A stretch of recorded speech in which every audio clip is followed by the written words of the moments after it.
Hey, good morning, everybody. Do I really need this microphone? Probably, because people are sitting way in the back like at church. Thank you for coming. I want to explain for a few minutes why we're here and who I am, and then I'm going to introduce this awesome panel of experts here. I usually give 2 forums every year for the Rutan aircraft flying experience. This year, I don't know what I was thinking or drinking, but when I signed up, I had this idea that's been festering in the back of my mind for a while, and I signed up for a forum that was titled "The Future of Rutan Homebuilt," or "Future of Rutan Design Symposium." And you guys are here because you read it. It was described as an open mic discussion with a panel of experts. And be perfectly honest with you, when I signed up for it, I had no idea who the experts were going to be. So I went into scramble mode and I started asking people that I thought very highly of, that I thought could really give us some input. And the whole purpose of this is to figure out where we go from here, okay? And where is we? So first let me introduce myself. I introduced the panel. My name is Richard Zato. I've owned a Very Easy for 38 years. Been doing this for a long time. In real life, I'm an airline pilot. That's me at work. And I own an airport down in Houston, Texas, a little grass strip operation. We have a little maintenance shop and stuff like that. It's not where I fly my Easies off of. I got another place at a paved strip. So, Bert's my favorite Bert Rutan saying right there. It says, "But why do something that you know you can do?" That's pretty boring, isn't it? Well, that's like this forum today. You know, I didn't know I could do this, but I'm really grateful that anybody showed up, and a whole lot of people have showed up. I'm really grateful for these guys. So I came up with this idea called the Rutan Aircraft Flying Experience. We're a nonprofit organization, IRS certified 501c3, dedicated to the preservation and promotion of Bert Rutan designs. And so far, we've been at it for 4 years. We've got 5 airplanes donated to us. We got a flight training program. We're breeding new long easy and very easy pilots. But honestly, is that all there is? So who we have on the stage today are some real heavy hitters, okay? From left to right here, Mr. Leanord Mullholland. He's in the EAA Hall of Fame. He's built 14 airplanes. He sells plans for 4 airplanes that he's designed. His most popular one is called the Legal Eagle. He's also the designer and inventor of the Better Half VW engine. This guy's been around. He knows a lot of stuff, okay? All these guys do. Mr. Dwayne Swing, owner of Velocity Aircraft, been selling Canard composite airplanes for a very long time, very successful. Paul Harrop from AOP Live. Paul gets around and he sees a lot of things, and I think he's got some valuable input. Mr. Dick Vangrunsven, Van's Aircraft, built a dynasty with his airplanes. Also on the EAA board and an EAA Hall of Famer. I'm just humbled to be standing on a stage with people. And then the last guy, one of my best friends, Robert Harris, who started off with a little operation called the Easy Hangar, where he repaired Easies for people and did stuff, and that evolved all the way up through a couple different business names, and ultimately now Jetguys, where he's building turbine-powered composite jet canard stuff. It's a fascinating place, and he still does all the easy repair stuff on the side for other people. And I tell people all the time, Robert Harris has seen more Easies than Bert Rutan has, because he's just constant flow of airplanes through his shop. And that's one of the impetuses for this too, is we see what the net result of the airplanes that no longer are owned by the builder, the 2nd, 3rd, 5th owners who don't understand what they have. So I'm going to now engage the panel with this question. As the Rutan community, okay, as a brand of airplane that's been orphaned for decades now, I'm amazed that we're still around. And so the question is, guys, where do you think we should go from here? And if you have questions for them, please come up and I'll hand you the mic. Anybody? Go ahead. Is it working? Can you hear me? Yes. In respect to Velocity Aircraft, I don't know how many of you know this, but the Velocity was a clone of the Long Easy. Dan Mayer lofted the Long Easy, which he had built, and from that he made it bigger because he had a family of 4. Made it wider, made it longer, copied Rutan's wing design, winglets. Most of that was a copy. Canard was totally different because of the extra weight you're carrying in the front seat. But it's a clone. I mean, you know, we've been in this long, easy, very easy family for a long time. It takes a couple of things to make these airplanes successful. One is passion. If you don't have a passion for what you're doing, you shouldn't be doing it. I got into this at a very young age and been involved with it ever since, and I enjoy it. I still do the things that some people wouldn't do because there's no passion to it. I'm 83 years old now, and I still am involved every day in the business. I'm at my office at 6:30 in the morning and work till 6 days a week, because I have a passion. I want to see it successful. It's successful because of innovation and passion. The same with you guys. I mean, if you want to see this design continue and flourish, you need to get involved one way or the other, either in support or ideas. Okay, how can we make it better? Who would be around to make it better? That's the passion that I have, is to make it better. Innovation. Do things differently. See if it works. As most of you know, we went from a Rutan design for a place pretty much like the Rutan design. We made a lot of innovations, including now we have we're just about ready to fly a twin turbine model. The turbine version the twin engine version of our airplane's been very successful. Nobody really wants to do that sort of thing because the investment is so high. Our prototype with 160 horse cost me over $500,000 to design it and build it. Unless you got a market and you know what that market is and you have a passion for going through with it, you shouldn't do it. But you guys are the ones who are going to come through and say, hey, you know what? Here's what I'd like to see changed, or like to see done. Why don't you do this? Why don't you do that? And that's what we like to do. Innovation is very important in this market, in this industry. All of you know how many companies out there have folded in the last 5-10 years because there's not enough passion in the design, not enough money to carry it through, and so forth. But you got to help. You know, I don't necessarily need you to buy my airplane to survive. But if you got ideas that I can use, the twin engine was my wife's idea, believe it or not. She wouldn't fly with me in a single engine airplane. And it's not because we've ever had any accidents. It's just that I've owned a lot of airplanes, and after 4,000 or 5,000 hours of flying in twin engine airplanes, because I had convinced her at some point the twin engine airplane is what we need, because we were doing a lot of night flying, a lot of IFR over water and things. So when we got into the velocity business, we didn't have any twins. And that's the innovation thing that I'm talking about. Get involved, get involved, get involved.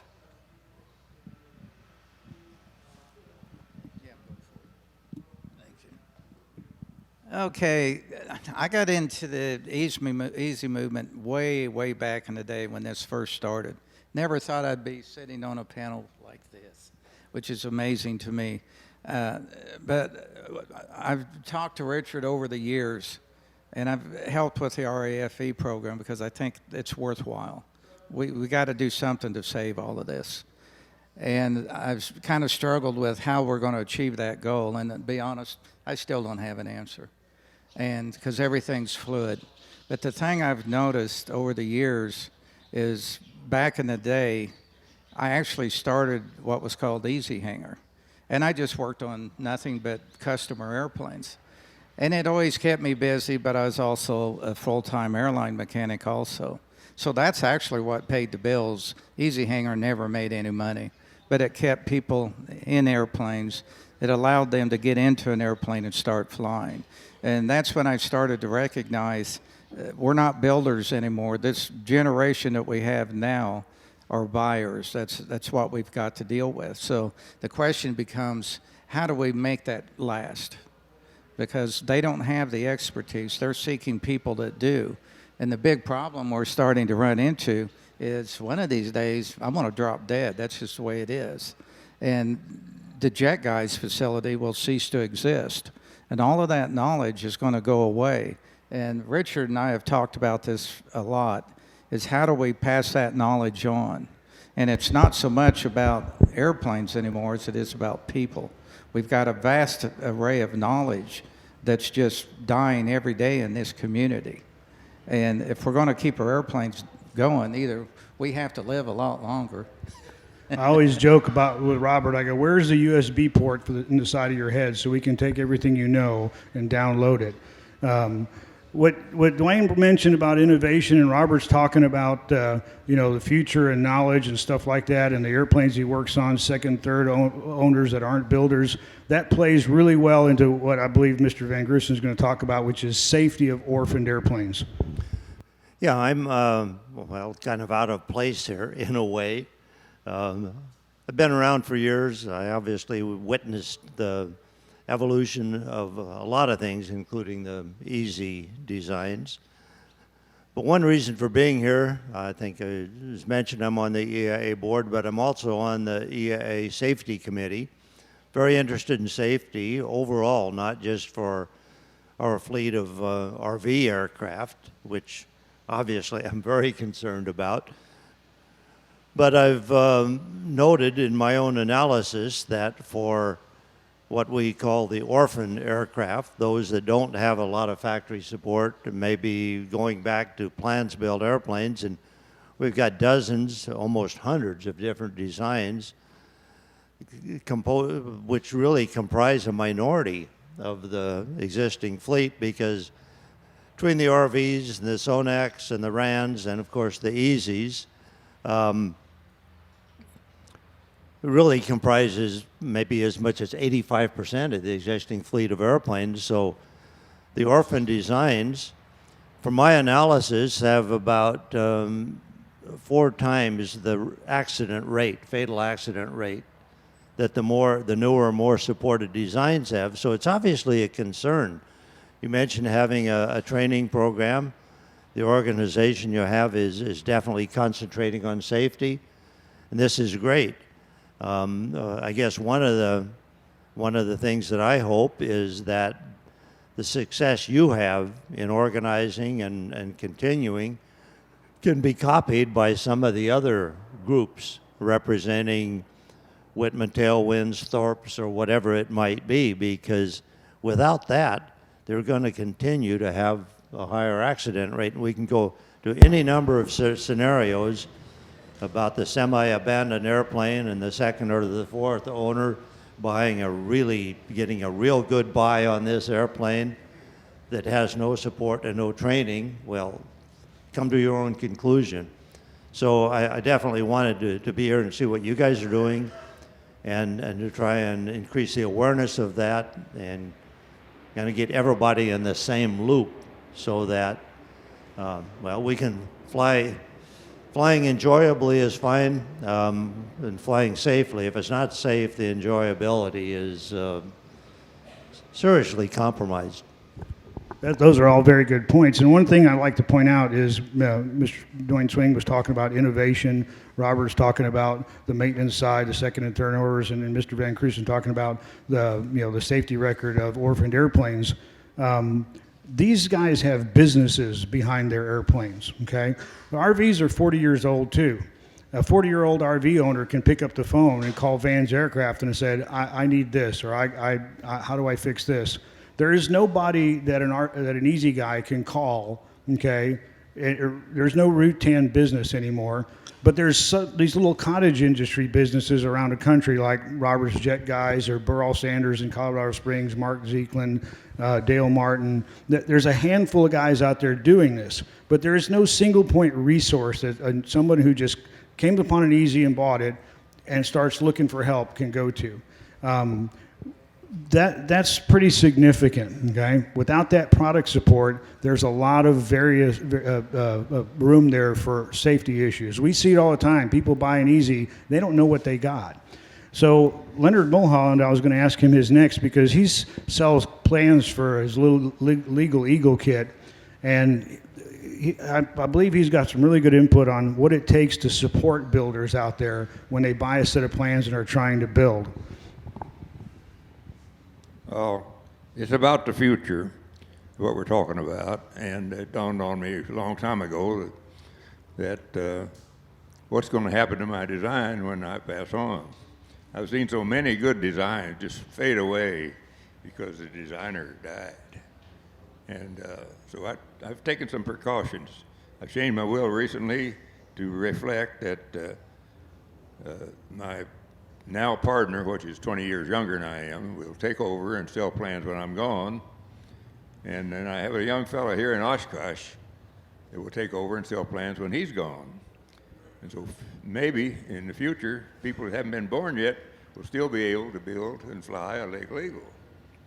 And when I told Richard Zato that, he wanted me to come up here on the forum. My airplane is definitely not a very easy or a long easy, although I do admire those designs very much, and I've been watching them through the years. It's a real honor to be on this panel with these teenagers here.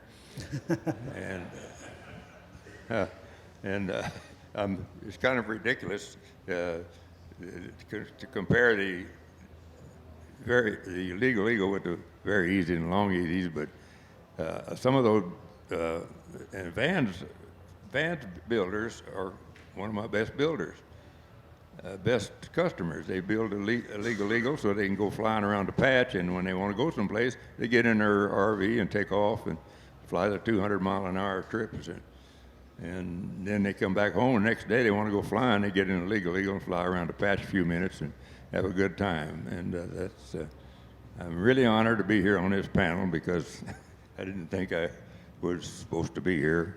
But I know Zato real well. We've been for years. He's got a real thriving museum set up in Texas. And anyway, it's like it's about the future. I've taken care of the legal eagle. If you want to build a legal eagle 20 or 30 years from now, you should be able to. Thank you, Zato. Thank you.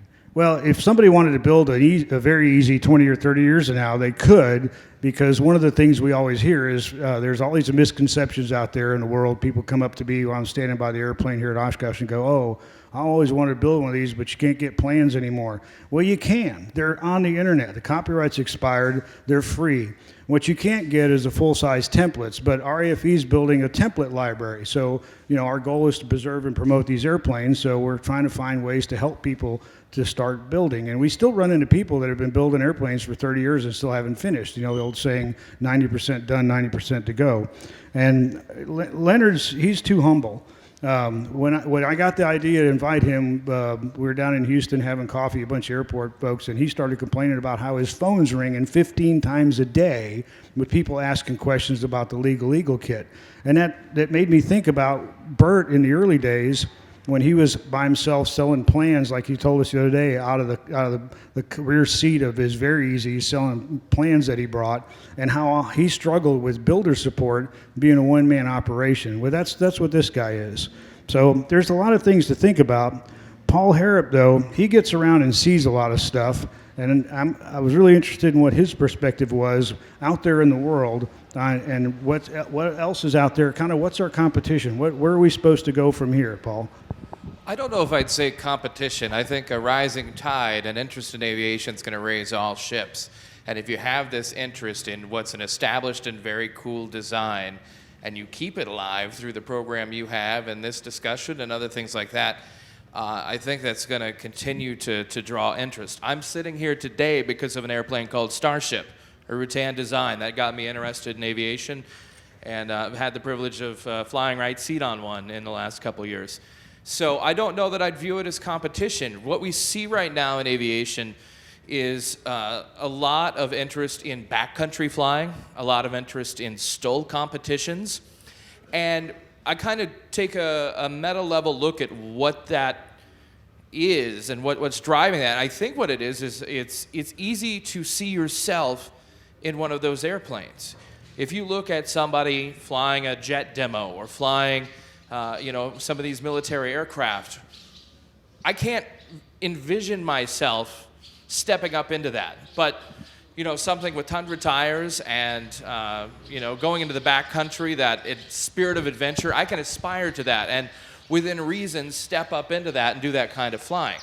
I think that aspiration is what we can tap into for this market and show people this is a very viable, not only cool design, it catches people's eyes wherever it goes, but it's a good transportation machine. It's efficient, it's long range, it's really different. You're not likely to have another one on the ramp wherever you show up, so if you like being that guy, you can easily do that. I think the aspiration that entry-level pilots like me have can be tapped into, and just let people know what these designs are capable of, let them know what they can do. Show them the numbers. I mean, if you look at the performance numbers of a Long Easy that's, built the way most people build them, it's really impressive. It's almost like a poor man's business jet. You can go a long way really fast and just barely sip fuel. And I think relaying that and letting people know that that's not out of reach is going to go a long way. Well, and that's a big challenge because a lot of people look at that because they say, well, you can't build anymore because there's no more plans out there. There's no builder support, okay? If someone wanted to build one, he's kind of feel like they're building it in a bubble, okay, or in a vacuum. Burt Rutan didn't do what Leanord Mullholland did and set up a future that when he got out of home building, someone else would take over it. Well, we all know why, because we've heard Burt talk about the lawsuits and the liability and all that stuff. And one of the people I tried to get here that couldn't make it is a guy named David Orr. And I'm going to just take a minute to talk about that because I talked about liability. And, you guys that are in the business might argue with me, but David Orr, it was one of the hole-in-the-wall gang. All you Rutan guys know that name, right? There's a group of guys in a Santa Monica airport. They started building their Long Easies in a wooden hangar, a loft of a wooden hangar. It was Dave Ronenberg, David Orr, Dick Rutan, a couple of the guys I can't name right now, but there's about half a dozen of them. They were helping each other build these airplanes, and they got the nickname Hole-in-the-Wall Gang because they realized they couldn't get the airplanes out, so they had to cut a hole in the hangar, okay? David Orr just retired as a product liability attorney. He's seen both sides. And if you go to our website, I've got a paper that he wrote, okay? And it's a very short paper. It's all about home builders' liability, okay? And it's worth a read because we've been misled, okay?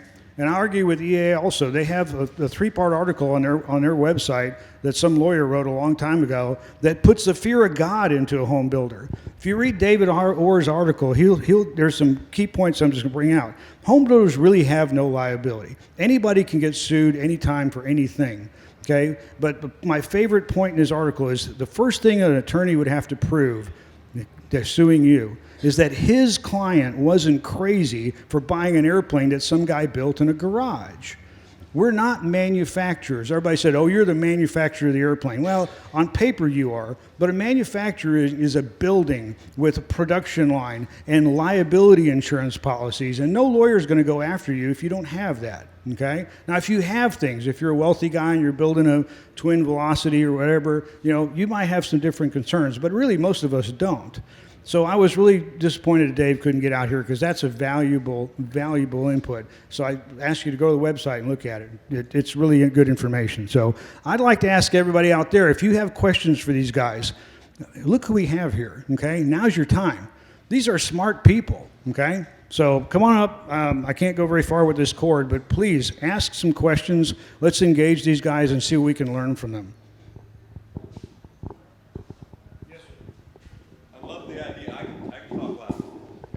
The idea of having a plan of succession, and I'm hoping each one of you guys has one, because that's what's going to keep it alive.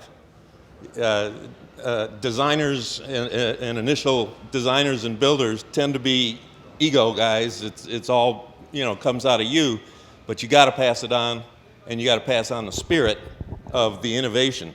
You can't knock down the new guy that comes in with a different idea. You got to encourage him and also plan for this succession. Is absolutely critical.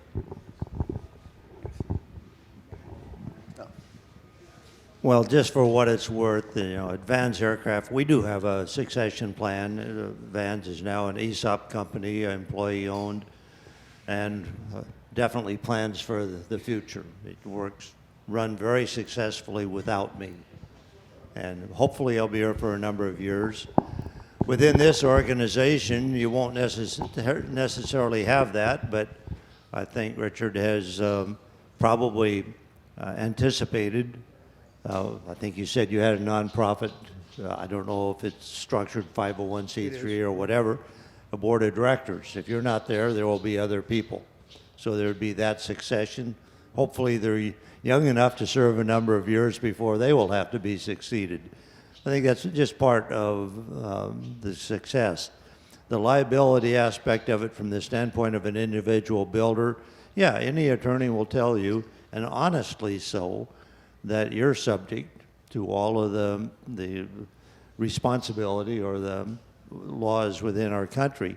The real world is if you don't have deep pockets, they're less likely to come after you. Proving that you're responsible or guilty is something else. One of the real issues, though, is the cost of defending yourself. And it is a concern, but as an individual without deep pockets, it's something to think about and hopefully cause you to be more safety conscious, etc., but nothing to lose sleep over. As a manufacturer, we've definitely had issues with that, and anybody that's in the business of selling it, you do have to factor that in. And Dwayne perhaps has had experience there, but from your perspective, it's more or less a non-issue. Trust me, I wasn't trying to trivialize the liability issue at all. But listening to a guy who spent 30-something years as a product liability attorney, his perspective was very, very interesting. So, yeah, we all can get sued, and it's expensive to defend yourself, but the likelihood of them prevailing is slim, okay? But the police officers like to say you can beat the rat, but you can't beat the ride. I get it, okay? One of the things I'd like to ask you, Ms. Vangrunsven, is of your viewpoint on the demographics of your customers versus the kind of people that like to build easies versus the kind of people that like to build RVs. Our airplanes are very labor intensive. You build almost every part of that. And you're a kit, so there's a little bit more instant gratification in an RV. How do we get people interested in building again airplanes they have to build? We're not fast build kits. And again, there's no business behind us producing them. So one of the things that I'm trying to figure out is we get projects donated to us. I can't find anybody who wants to take on a project, okay? I gave one away here recently to a guy, and I said, look, you want a very easy project? I'll give you one that was donated to us, but if you got to finish it in 3 years or I'll take it back. And he said, okay, well, I accomplished my mission, okay? If I have to do that with every project we get, I will. But what I want to see is people get motivated to go, I want to start build a very easy from scratch. What do you think of the differences between our builders and yours? Really not that much. It's just a preference for the finished product and also a preference for the process, the material involved.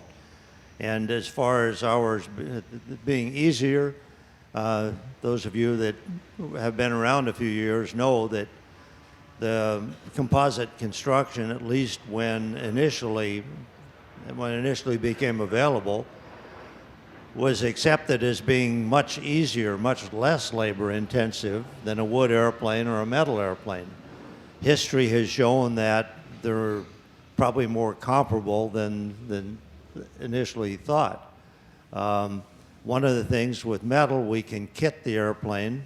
Now the material lends itself to, some components lend itself to machine production. With CNC lasers or punches or routers or what have you, we can do things that the typical easy construction, you're creating your own material out of the various components. We don't take aluminum and make it out of aluminum and alloying elements and so on, but you basically do with the fiber and the resin, etc. So there's a great difference there. That said, though, the airframe is only part of it. And whether the aluminum goes together quicker than the composite, it's not a non-issue, but it's not necessarily the central issue. The engine, the avionics, is kind of the same on both of them. And both labor-wise and cost-wise, they're big factors. So I'm trying to get around here to your basic question. How do you convince them? Part of it is, I would say, the labor involved is probably not that much different. Our planes don't go together overnight. Even a quick build kit takes a bunch of effort because of the factors I already mentioned. A lot of it, though, is probably the projected final product. Is it worth putting that effort into this project versus that project, depending upon the outcome, the value, the resale, whatever factors you consider for it? I know that's not an answer that has any solution other than just the encouragement that you're not undertaking an impossible. You just have to consider the achievability of it and how badly you want to do that to reach that goal. That's good advice. I'd like to hit on something you said about resale value and all that stuff. You know, Dwayne, your airplanes are pretty nice and they're worth a lot of money. I see velocities on the market for big dollars. RVs are also airplanes that are pulling in some nice dollars on the resale market. And one of the things I've been fighting for a long time, and people look at me like I have three eyes, we're giving our airplanes away, guys. I see Very Easies being sold for $10,000. Seriously? Okay? This is the way I explain it, and I'm going to ask if these guys think I'm right. You go out there and you're going to buy a 10-year-old pickup truck, just arbitrary example, okay? And let's say all the 10-year-old pickup trucks are selling for $10,000, and you see one that's $5,000. What is the first thing you think? Something wrong with it, right? Can't be that good. So you see an RV8 for sale for $75,000, and you see a Long Easy, okay, for sale for $25,000. Well, the Long Easy can't be as good as an RV then, right? It's just not worth as much. So a rising tide lifts all boats. My opinion is these airplanes are Ferraris. These are cool, okay? They should bring Ferrari prices, okay? They should bring at least what an RV brings. You're talking about a 180-mile-an-hour airplane, a Very Easy. 180-mile-an-hour airplane burns 5 gallons an hour, and you're giving it away for less than what the engine's worth. So stop that. Am I right? Richard has a real good point there. There's a thing people don't realize about airplanes is that the steel that you see on Barnstormers for 20 grand. You stop and you think about that, well, man, that airplane's pretty cheap, but it's a lot of money. And so what you have to do when you look at this is you go, well, what's wrong with that airplane, number one? Why is it only $20,000? You're suspect right up front. And probably nothing major, but then your dilemma becomes, well, who's going to do this? I can't take it to an FBO and have them do it. You know, they're going to charge me $100 an hour to work on something they have no clue what to do with. Or you can bring it to a guy like me, and I can work on it. But then the first big problem you have is you got to get it to a guy like me, because I'm not going to come to the airplane. It's not going to happen. And if you want to hire me to go get an airplane, I can do it. But I've found over the years, and I've run a pretty cheap operation, but $1,000 a day on the road is pretty common. And how many people wants to pay, you know, $3,000 to $10,000 to retrieve an airplane that you only paid $20,000 for? So you start to run into this dilemma, and I always tell everyone, don't build anything you can buy. And when you buy something nice. You don't want to buy somebody else's headaches. Now, if you want to put the sweat equity into the airplane, man, you got the bang for the buck is outstanding. You just have to be prepared to go down that road and educate yourself. Because as the third or fourth or fifth owner on that airplane, number one, you're not going to have any support paperwork with it at all. It's rare that you'll get any documentation with the airplane. So you end up calling a guy like me, and as Richard can tell you, I spend half my day on the phone doing consulting work to other owners, which I don't charge anyone for. As a business model, that sucks. But at the same time, I've been very fortunate, so you got to give back to the community, and you got to help these people. That's the only way we can keep these airplanes going. Well, you're like Leonard, always on the phone talking about stuff, you know. And that's a really good point that Dick brought up earlier. Somebody, I hear it all the time. Man, I see this Long Easy on Barnstormers for $20,000. Should I buy it? Okay. Well, It's a second or third owner orphaned airplane. What do you think the safety record of that airplane is going to be? Not very likelihood that guy's going to mess it up. And you don't know what happened between the builder and the second and third owner. I work a lot in Robert's shop, and we see airplanes come in with holes drilled through bulkheads that are structural because the guy had to put a wire bundle through there. Go ahead, sir. Just a few added items. Your question basically started by saying, is there a chain of command beyond today? Yeah, there usually is. My son is the president of the company, and my grandson works full-time. I have 2 grandsons that are working for me. That is the chain of command that you're referring to. Training is so important for the life of your airplanes and for our airplanes. We have a training program that started way back in 1992. And it was a full-blown training program so that people who bought our airplane and built it would have a way to learn how to fly it without breaking the airplane prior to it ever getting in the air. Those are important parts of our business here because we want you to be safe. And that training program was illegal back then because you can't use an experimental airplane for profit, for making money. And we were training and charging for it. Later on, I think the FAA kind of realized that that wasn't a too smart a thing to prevent you from learning how to fly and paying for that service. I mentioned innovation and continuation of these businesses. I remember years ago I read an article by Steve Jobs, and he said, businesses are terminal. They're all terminal. Eventually they will fail. So I did a little research on that. And I got out of high school in 1955. And from 55, done a little research on the Fortune 500 companies. Those are 500 of the most successful business in the world. Last year, 83% of those businesses no longer exist. That means there's a termination point even for the very best businesses. It takes a lot of work to keep this business, this type of business going, and you probably already know that. And innovation is an important part of that. If you don't have something new, you're going to go out of business. That's true of an automobile company. It's, well, you know, a lot of automobile companies go out of business too. You got ideas? Pursue it. Try to find something new that would replace what you got that's better. How are you going to do that? If you're waiting on somebody else to do it, it may not happen. There are guys in here that are innovative.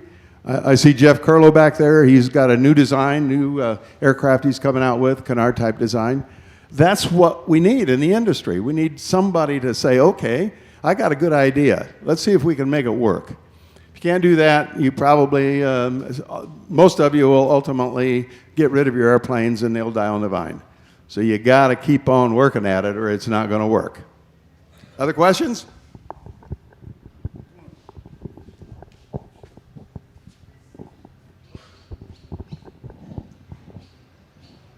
Nice shirt. Yeah, I know a guy. This is not a pretty subject, but it's a real one we need to address straight on. I call it the 49th percentile. And you kind of subdivide it into building, operational flying, and safety attitudes. How do you gentlemen handle the 49th percentile builder and below? What do you do about it? What do we as a group do about someone with 49th percentile or below flying skills? And perhaps the most important thing, what do we as a group of canard flyers, and perhaps you gentlemen too, with your designs, what do you do with someone with a 49th percentile or below attitude towards flying safety?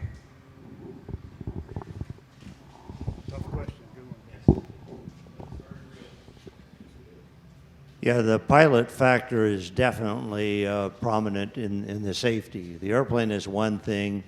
Probably most accidents, I think statistics will prove that it's pilot error that's involved.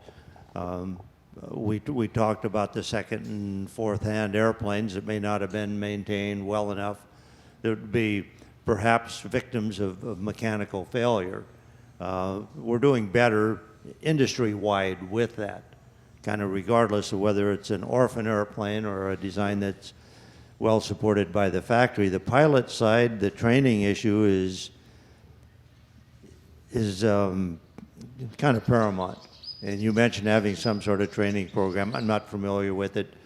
Whatever it is, it's going to help a lot. Within the RV community, there are perhaps as many as a dozen people around the country offering some level of transition training. It's reasonably available. There's also a culture that has evolved around that. And if you're around a group of RV pilots and you're finishing your airplane, they're going to beat you over the head and say, get some training. It's out there. It's going to cost you money. You may have to travel some distance to get it. But that's one reason why within the RV group, our safety record is, fatality-wise, is very close to that of GA as a whole. Homebuilts overall have not achieved that, and I'm very proud of that. I'm not saying this to boast. I'm just saying this, that one of the reasons it's achievable is conformity of the product that we have. And one of the things there is that trying something new is not always a safe thing to do. And I know to some extent our aircraft have been not criticized, but like, oh, well, they're all the same, there's nothing new. Well, one reason Cessnas are safe is that they're all the same. You know what it is, it's predictable, you can get training.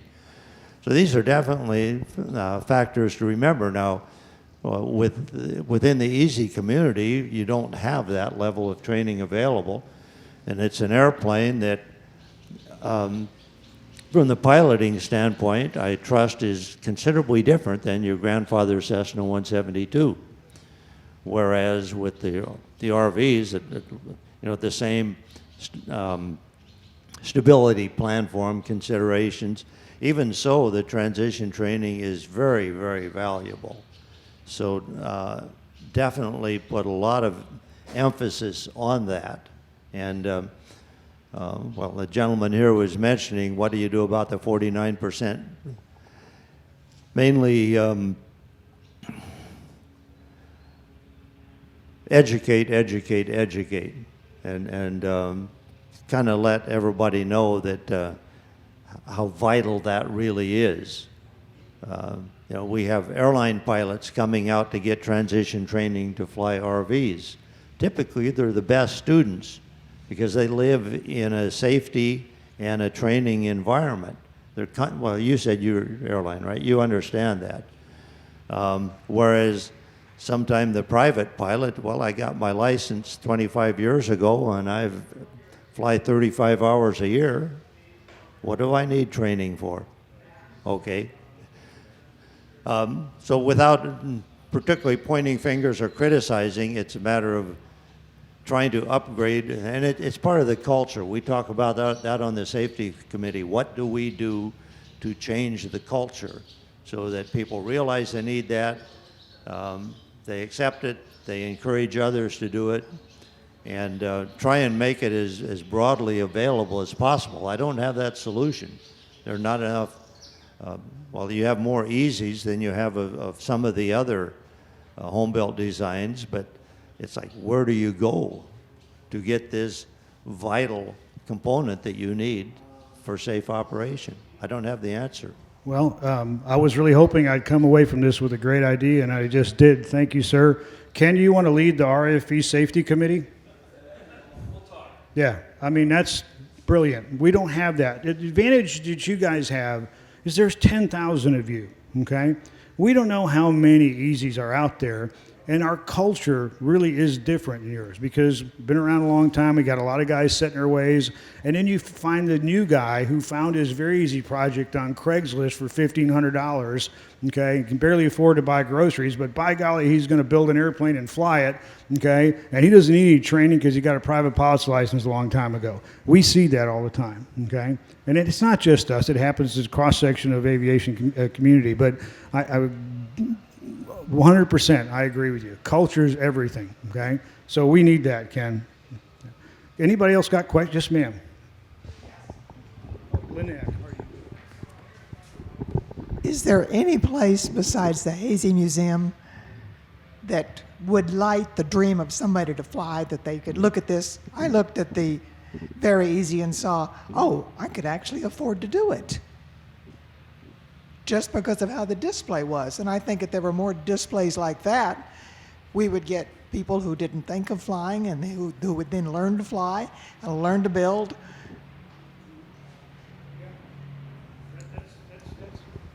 That's a huge valid point. And yeah, there's the sad part is there's airplanes on display all over the country that aren't flying.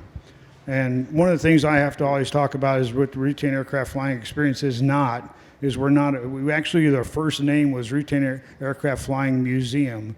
And I quickly had to rebrand it because people got hung up on that word museum. We're not a building full of airplanes on a static display. What I want to see is airplanes out there flying, inspiring people because they look up in the sky and go, wow, look at that long easy. I've never seen something like that. How do I get one? See? So that's the key to me is action. People attract people and activity attracts people. So we're trying to do it, and displays like that are great, but I think activity really makes the difference. Paul, go ahead. I think one of the themes that both of the last two questions have touched on can be answered with the idea of community. We at AOPA are trying to build a sense of community among pilots. Here at AAA, AirVenture, we're all here because we're a part of this bigger community. The RV community is very strong. You always see RVs. They're usually together, and they're probably going to get breakfast in formation. That's a community. That's a culture. If we could build this around Rutan designs by getting them out there, then that solves the safety question because it puts the peer pressure to be good in your craftsmanship, good in your airmanship, and you have that community to rely on to build those skills and to kind of, like you were saying, weed out that 49th percentile and below. Or not weed out, encourage them to raise their standards up. And same thing Lynette just asked about. It's, if we could put these out there on the front line, I don't think you're going to have to try very hard to sell people on the idea, but you have to have that community. And, from the big picture, it's the forums and you. Well, I'll offer you this, though. The Easies attract an eclectic crowd, okay? It's the gravitation of, the draw of Burt Rutan or whatever it is, but you wouldn't believe some of the stuff we see. And we talked about my training program.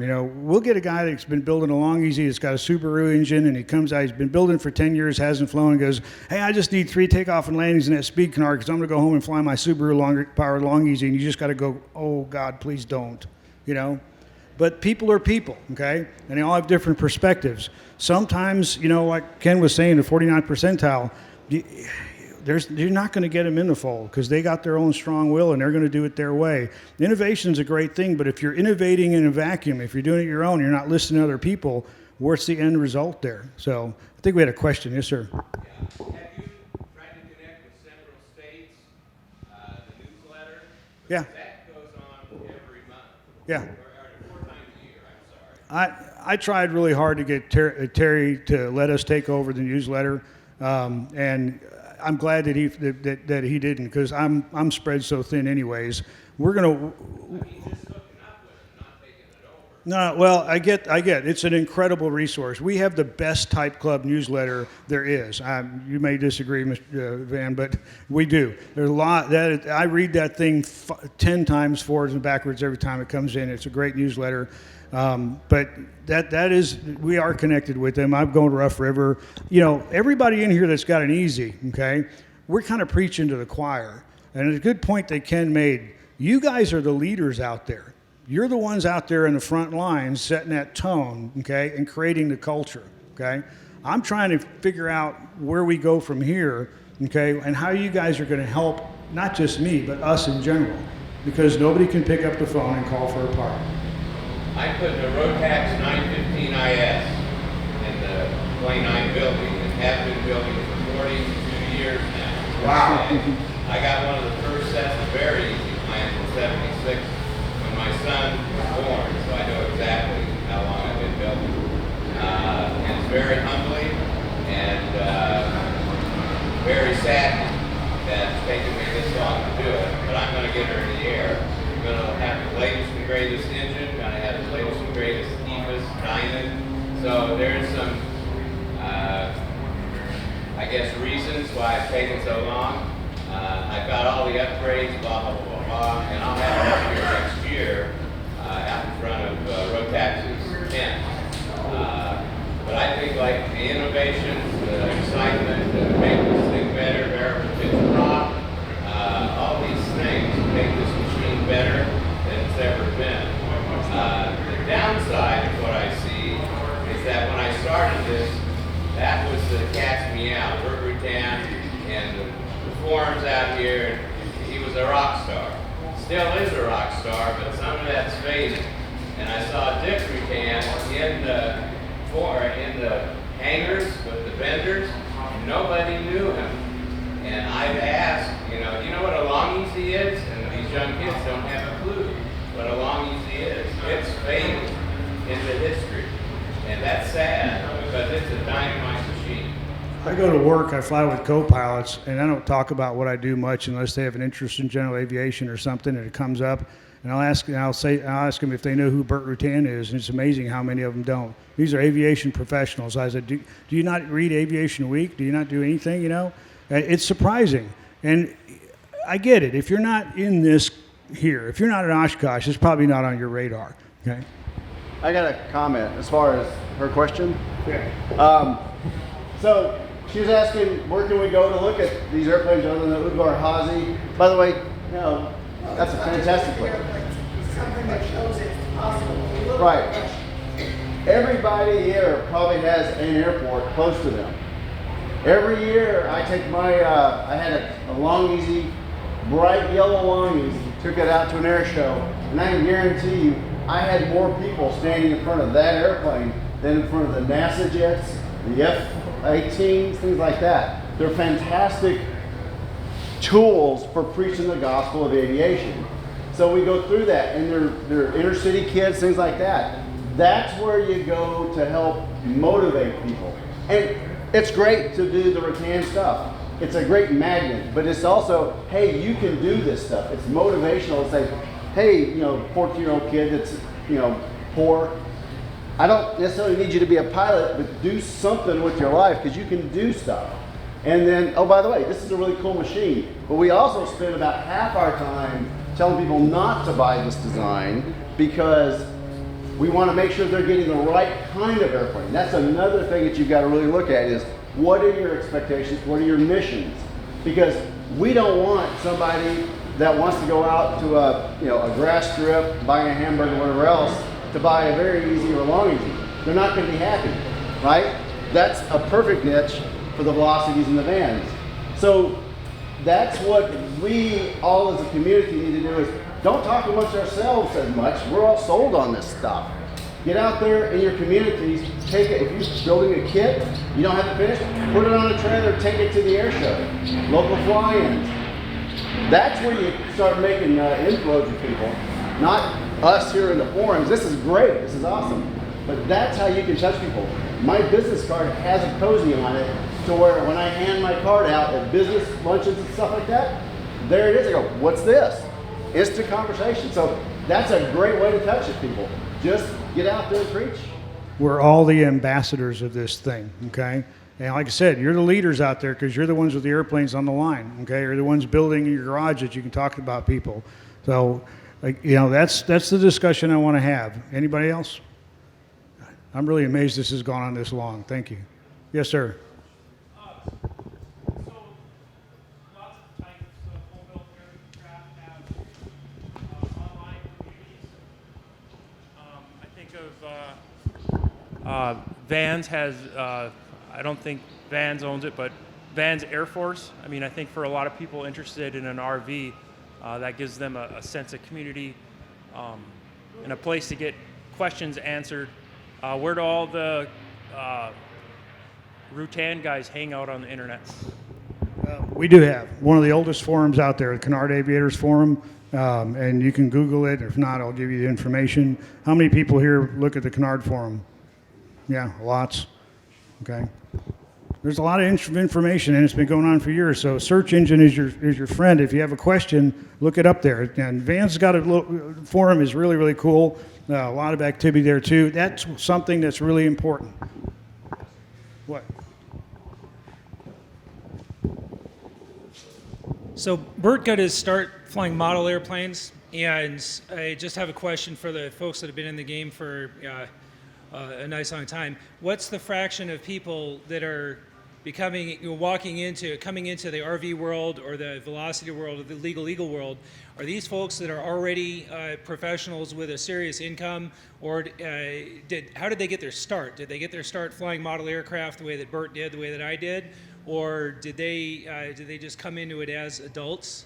Yeah, and it's a long-term plan, but is it the flight test guys have the chuck gliders that they're partnering up with EAA, so little toddlers can glue together foam board aircraft, and they're easies. It's a long easy. They're doing it in a trailer over here on Celebration Way. So is engaging with the model aircraft crowd as a long-term plan ever been in anyone's business? Well, we haven't really done a survey as to what the background of the pilots are, but many of the people building and flying the RVs, probably as well as Homebuilts in general, have a deep interest in aviation that goes back to their childhood, and many have built model airplanes of one sort or another. EAA right now, as you may be aware, has, in conjunction with, I forget which model company, developed a kit that chapters can buy, and it's a subsidized program, so that they have a model that can be built by groups of kids working with the American Modelers Association to use this as a tool to get more young people involved. I'm not sure how this exactly correlates to his question or concern, but I think it is definitely a tool that can be used more widely to, well, for instance, everybody knows about the Young Eagle program, and one of my concerns about that over the years is you have one flight, goodbye. This model airplane project, for instance, is for those kids that want to take a next step. Well, we've got within our chapter, hypothetically, this project. Come next Saturday, and you're going to be part of this. It's just another step, and I think, for what it's worth, it's definitely a good tool to help bring the next generation on board. That's a good point. We've imposed upon these guys for an hour. I'm really grateful for their time, so I'm going to try and wrap it up because they're really important and they have stuff to do. But I really want any last-minute questions. Last questions. Yes, sir. Just one. Combining the idea that the youngsters could be a member of AMA, FAI before they can be a member of EAA, potentially, before they can even get a private pilot at any capacity. How many of Rutan's creatures are available as models for these kids to build? You and know, if not, why not? The plastic model makers, I don't think has ever made, but the flying model makers there are. Okay, there's long, easy RC kits out there, stuff like that. But here's the thing: we all know this. Kids don't come to the airport anymore. Okay, they don't, and it's a whole different. This is a whole. I get it, but listen, guys, that's a whole different philosophical discussion. The last question I'm going to have is the first question I have, okay? And I'm going to ask for final comments from these guys, and anybody's got one last question. For the Rutan design, the future of Rutan designs, where do we go from here? And I'm telling you right now, there's no one answer. But I would like to hear what these guys have to say in closing comments, and let's just call it a day. Well, from my perspective, The flying community is decreasing in most cases. The builder community especially is decreasing. And just as a question to you, how many of you actually built your airplanes and didn't buy somebody else's? Well, look around. Look around. The builder community is decreasing. It's hard to find kids or even anyone, whether they're kids or older people, who want to spend that time. Kids today are on the computer all the time. They don't even have an interest in aviation, let alone building their own airplane. Yeah, there's still some of you out there, but it's decreasing, and it's going to take a lot of work to get that enthusiasm back into that young people crowd. One thing I think that's important for the future, and it touches on access and training and everything, I don't think you've talked about your training program enough here at this forum. You know, I'm finishing up my private, and one of the first things I want to do is come take some dual and become a canard pilot. That is very, very important, because if I was the guy that goes out and buys the Craigslist Long Easy, what am I going to do? Teach myself to fly it? You know, you read on the forums, don't let the canard come above the horizon. That's literally all that's out there on the internet. I think the training program and the safety program that you have is a key step to the future. I now have a path and a plan to get checked out in a canard type, and that's got to be important. So I hope you'll tell these folks about that. Well, I would love to, but again, I wanted to maximize our time with these guys and not make a shameless plug for what we do. But the training, we got a speed canard. It's not a Rutan production airplane, not a Rutan. It's built in Germany, but it's standard category, so I can rent it. It's full dual controls, and you guys may not be aware, Long Easies don't have full dual controls, right? There's usually just a stick in the back. You can't legally teach in it, okay? So the speed canard was a great benefit to us. I'll get you. And so we're really happy about that, and it's become very popular. The airplane's flying a lot. It's out here. All the information's on the website, or catch me later, because I don't want to waste any more time on it. But it is probably the best thing we've done so far. Look this way. Let me put it this way. You spend 10 years building a Long Easy, okay, and you not fly in that time period because you're so busy building. What's your anxiety level on your first flight? Way up here, okay? You come out and see us. We train you to proficiency in a speed canard, which is 95% like a Long Easy or very easy, okay? You get comfortable in that thing. What's your anxiety level going to be on your first flight? Way down here. That's the best benefit we've been able to give so far. You got a question, sir? No, just a comment. The Young Eagles program is an amazing program, you know, introducing kids to flight. But if there's any exhibitors here, you know, when you see a kid, teenager, little guy, rope him in, put him in the seat, their smile goes to here, you know. That's how we perpetuate the market. You know, you don't mind your cockpit getting a little dirty. I think that's a fantastic way. No, I agree, but you know what? If there's no easies 10 years from now, their kid's not going to have anything to sit in that's so cool like us, okay? Because we're the coolest airplanes out there. Sorry. Anyways, go ahead, sir. And there are so many things to convey or concentrate on, but again, the safety is a big issue. The training, I really forgot about the speed canard as a great tool for doing that, because the ability to get transition training in a lot of airplanes, including RVs, is hampered by the insurance community and various, the FAA rules on commercial use, etc. There are ways around that, but it's still an issue. The other, though, overall, I guess, is the success we've had within the RV community. Any aspects of that, any of the features or characteristics that you can learn from, definitely do so.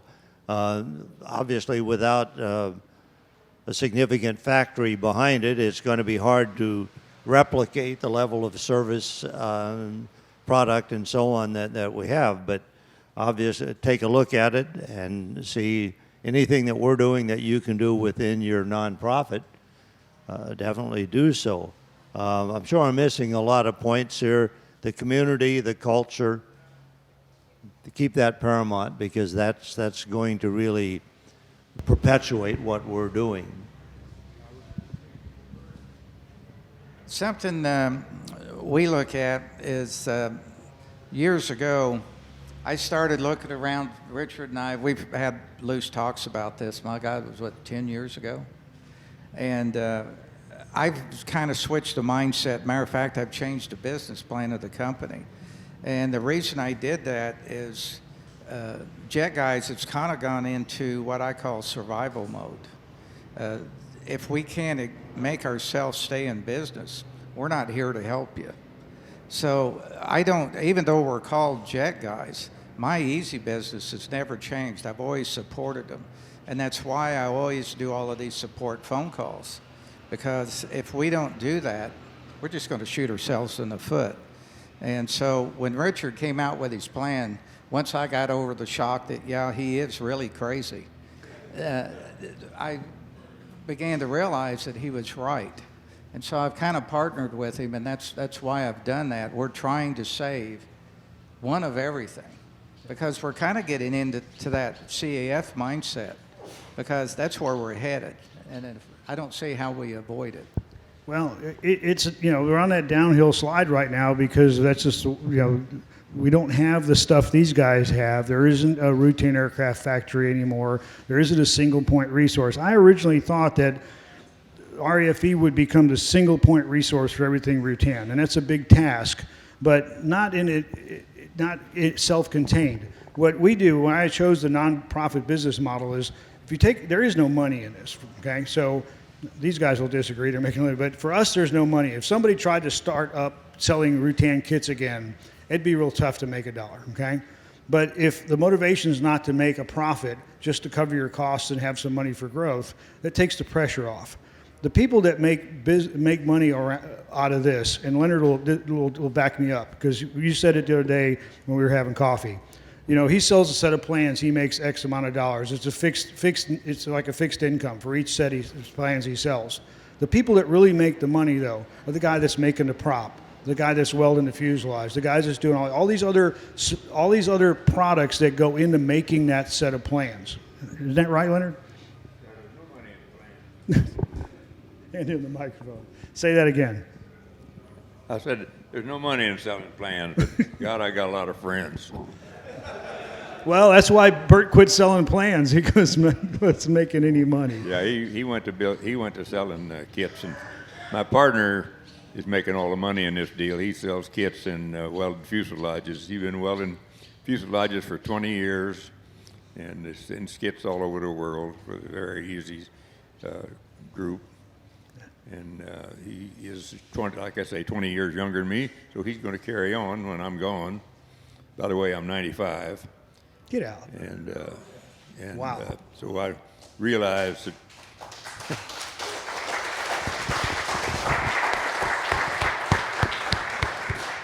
that I might not live forever.